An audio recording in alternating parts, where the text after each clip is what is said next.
ربي جل الله ما في قلبي غير الله نور محمد صلى الله. وہ آدمی خوشی سے ہاتھ بڑھاتا ہے، اسلام قبول کرتا ہے، صحابہ کرام میں شامل ہو جاتا ہے اور خوش نصیب ہے. حضور علیہ السلام کی زیارت کی، کلمہ پڑھا، اسلام میں داخل ہوا، ایمان قبول کیا اور صحابہ کرام میں شامل ہو. اب وہاں سے اٹھ کر گھر جاتا ہے. جس وقت گھر جاتا ہے کسی برائی کا تصور کرتا ہے، کسی برائی کا ارادہ کرتا ہے. تو برائی کا ارادہ جب کرتا ہے، برائی کی طرف قدم بڑھانے کے لیے کوشش کرتا ہے، تو سوچتا ہے کہ اگر میں نے یہ برائی کی اور نبی پاک علیہ السلام تو سب کچھ جانتے ہیں، آپ نے مجھ سے پوچھ لیا، اس وقت اگر جھوٹ بولتا ہوں تو ایمان جاتا ہے اور جھوٹ نہیں بولتا تو پھر جان جاتی ہے. اس نے جھوٹ بولنا گوارا نہ کیا، اور جب جھوٹ بولنا گوارا نہ کیا تو اس نے ایک بیماری چھوڑی، اس کی ساری بیماریاں چھوڑ، سارے گناہوں سے وہ پاک ہو گیا. یہ ہے وہ سچا ایمان اور سچا ایمان کہ جس وقت انسان ان بیماریوں کو اپنے اندر سے دور کرتا ہے تو وہ آہستہ آہستہ اس کی پاکیزگی شروع ہو جاتی ہے، اس کے اندر والا انسان پاک اور صاف ہونا شروع ہو جاتا ہے. اور جس وقت انسان کا اندر صاف اور پاک ہو جائے اس وقت وہ ببانگ دوحل بڑے وثوق کے ساتھ اور بڑے ایمان کے ساتھ یہ کہہ سکتا ہے کہ یا اللہ میں اس دنیا میں کامیاب اس اخروی زندگی کو کامیاب سفر کر کے اس زندگی کو جا رہا ہوں، مجھے کوئی پریشانی نہیں. حضور علیہ السلام نے پھر آگے ارشاد فرمایا کہ کسی انسان کو اپنے سے حقیر نہ سمجھنا، یعنی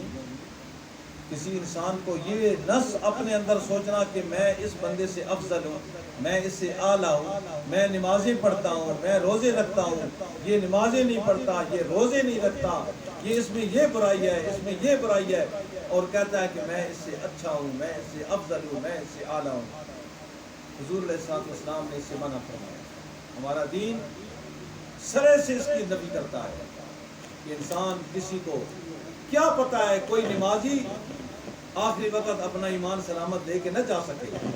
لیکن وہ گناہگار جس کی زندگی ساری گناہوں میں گزری، آخری وقت اس سے کوئی ایسا عمل ہو جائے اللہ پاک اس کی ساری زندگی کو معاف فرما کر اس ایک عمل کی وجہ سے اسے خوبصورت زندگی عطا فرمائے. اس لیے فرمایا کہ کسی دوسرے بندے کو حقیر نہ سمجھے، ہر بندے کو اپنے سے افضل و اعلیٰ سمجھ. سیدنا عبد القادر جیلانی رضی اللہ تعالیٰ عنہ آپ اپنے بیٹے کو ارشاد فرماتے ہیں کہ بیٹا، بیٹے عرض کرتے ہیں کہ مجھے کوئی وصیت فرمائیے، آخری وقت ہے. تو آپ نے ارشاد فرمایا دو باتیں یاد رکھنا، بڑے تجھ سے کو عمر میں بڑا ہے اسے اچھا اعلیٰ افضل سمجھو اور اس کا ادب و احترام کرو. تجھ سے اگر کوئی چھوٹا ہے تو اسے چھوٹا سمجھ کر اس کا ادب و احترام اور اس کی تعظیم کرنا. پوچھنے والوں نے پوچھا حضرت بڑے کا ادب و احترام کرنے کی بات تو سمجھ آ گئی ہے، لیکن چھوٹے کا ادب و احترام کرنا اس میں کیا حکمت ہے؟ سیدنا عبد القادر جیلانی رضی اللہ تعالیٰ عنہ وارضاہ نے ارشاد فرمایا کہ جب تو بڑے کا ادب کرے گا تو یہ سمجھ کر ادب کرنا کہ وہ تجھ سے بڑا ہے، تجھ سے اس کی نیکیاں زیادہ ہیں، اس لیے تو اس کا ادب و احترام کرے.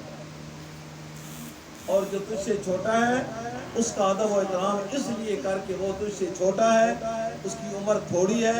اس کے گناہ تجھ سے کم ہوں گے، اس لیے اس کا ادب و احترام. اسلام اور دین ہمارا ہمیں یہ سکھاتا ہے کہ انسان جو کچھ بھی اللہ اسے مقام عطا فرما دے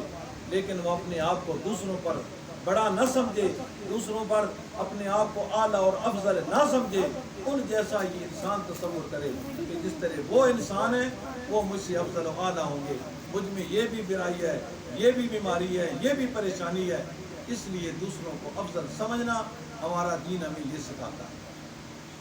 حضور علیہ الصلوۃ والسلام نے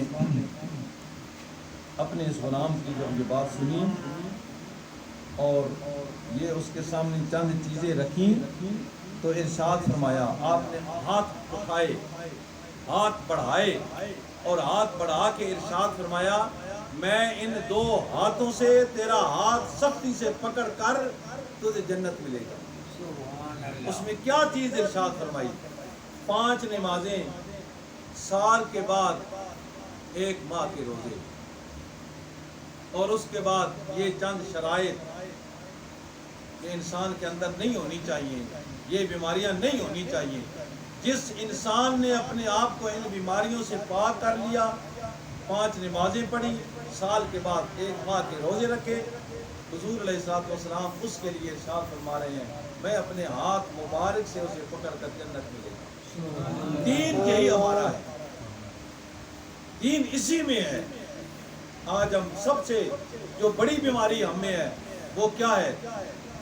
یہ چند چیزیں جو میں نے آپ کے سامنے رکھی ہیں، وہ ہر بندے میں اللہ ماشاء اللہ